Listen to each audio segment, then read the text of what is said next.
Hello. First of all, I love you, love you, love you, love you, and appreciate you, Abraham and Esther, all of you. Love feels good, doesn't it? Yes, it does. And we are all lovable. I know. What's not And to you're love? funny, What's not to too. love? But we don't want to be so lovable that we're easy to love. We really prefer the unlovables, because then you have to practice what really makes it all work. Okay. The most lovable people in your life don't help you that much, because you just have to observe them and feel good. There's no real motion forward in that. True. So get out. Okay. So I had a couple questions. One was the unlovable thing, too. Really? Yes.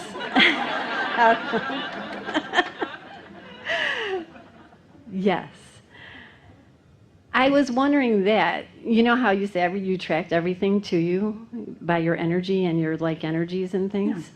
Yeah. And, you know, I find that I attract myself to some people and I'm like, whoa, what am I doing to attract that to me? Well, you see, the thing is, everyone, including you, everyone is a mixed bag. And so you have so many positive aspects, and so do they. And you have some negative aspects, and so do they. And so it just depends on what's active in you really recently, like now. Mm-hmm. First, we want to say that every thought that has ever been thought still exists. But all of them are not active in your vibration right now. So your point of attraction, the convergence of you meeting up with your inner being, is happening now.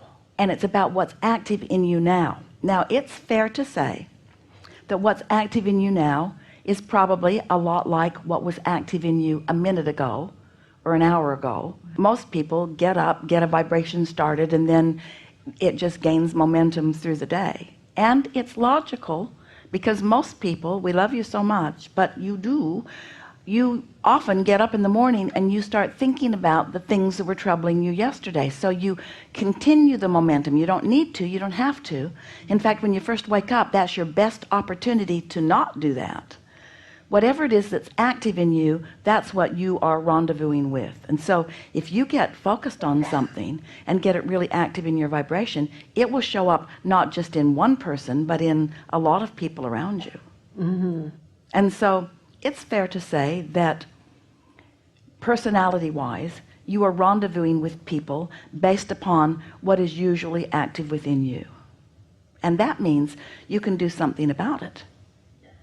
You can't control others, and don't try, because it will drive you crazy. But you can control your vibration. So if there's someone unlovable and your attention to them is causing you concern or worry or discomfort or discord, do anything and everything you can to get them out of your mind, or bridge the way you feel about them. It's usually easier to get them out of your mind unless you live with them. This is usually strangers. I work in a very public place, so someday I try to think of it as a playground when I go to work. We're just going to ask you about that, because that's a really good mindset for you. Because if you're feeling playful about the people that you will be interacting with, then you probably have mostly positive interactions. But if the public annoys you, then the most annoying among them will make their way right to you. And that's what happens. It's true. Yeah. It is true.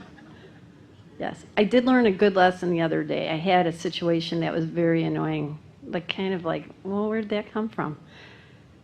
And the other person that was helping that person came to me very upset. I said, oh, you know what, just ignore them. There's people like that everywhere. Just, you know, just don't even think about it. Just go do your work and forget it. So I felt like I taught myself something there through him. It's easier to do when it's happening to somebody else, Yeah, isn't it? it is. It is. In other words, yes. it's really easy, but that's because you're not personally, and by personally we mean vibrationally in this moment, invested in it. Right. But something that is very helpful, especially when it is as light as what you are offering here. You are more or less detached from these individuals, and so there's not a lot of momentum relative to any one of them. while collectively you might have a pretty good run going, that's what we meant by saying the public is annoying. But one of the things that is really helpful to say in that light situation, or in any situation, but in a lighter situation, you usually make, in this moment, good, powerful, vibrational bridging headway. Say to yourself, I wonder what my inner being is thinking about this exact person at this exact moment, because that's the reason that you're feeling negative emotion. This is going to be a little hard to hear, but we're going to say it bluntly in a way that you can hear it. It's not that this person really is annoying. It's that your perspective of this person doesn't match the perspective that your inner being has. Your inner being always gives people the benefit of the doubt. Your inner being always looks for positive aspects. Your inner being remains in compassion, which means no dip in inner being vibration, and still able to give attention to something. So the reason that we encourage you to turn your attention away, you meaning most humans, is because most of you are not practiced enough to stay in that compassion where your vibration doesn't dip when you look. When you look, your vibration usually dips, which is what we mean by a conditional relationship with most things. Most conditions affect your vibration, and that's what you want to get good at not letting happen. You don't want the conditions to control your vibration, because then you have no control over your experience unless you sit in a very private place with very controlled environment, and then the condition becomes boring, and so you're no better off. And so your options really are find positive aspects, and if you can't, change the subject. And then the next morning, wake up with an even clearer intention, because in this day of annoyance, you put more engines on your train going that way that say, I want to have better days. I want to have smoother rides. I don't want so much bumpiness. I want to feel better in my day. I want more harmony around me. And so as you stack those trains going that way, you'll feel the clarity and the momentum of that until the next time something happens and those old records play. But little by little, you will become someone who is unaffected by what's going on around you. That's my desire. You know, we like that because for most people, the majority of their vibrational output is because of what they are observing, which means the current state of their manifestations is getting most of their attention, which means their manifestations can't evolve into more preferred. If you're just looking at what is, then you're offering a vibration about what is, and you're just going to get more of what is. Different faces, different places, but essentially the same thing. That's one of the things that we enjoy so much about a gathering like this. You sit and don't panic and listen and feel resonance with this and this and this and this, and your vibration shifts just in the course of a morning like this. And then because of that, your point of attraction is different. So every relationship that you have with both personal and strangers is affected by that change of vibrational set point that you accomplish, which can let you know, if you're paying attention, that you have the ability to do that anytime relative to anyone, which is what makes you then the deliberate creator of your experience rather than creating by default. Sometimes people say, just came out of the blue, just came out of the blue, this thing I didn't want. And we tease you, we say it didn't come out of the blue, it came out of the oblivious.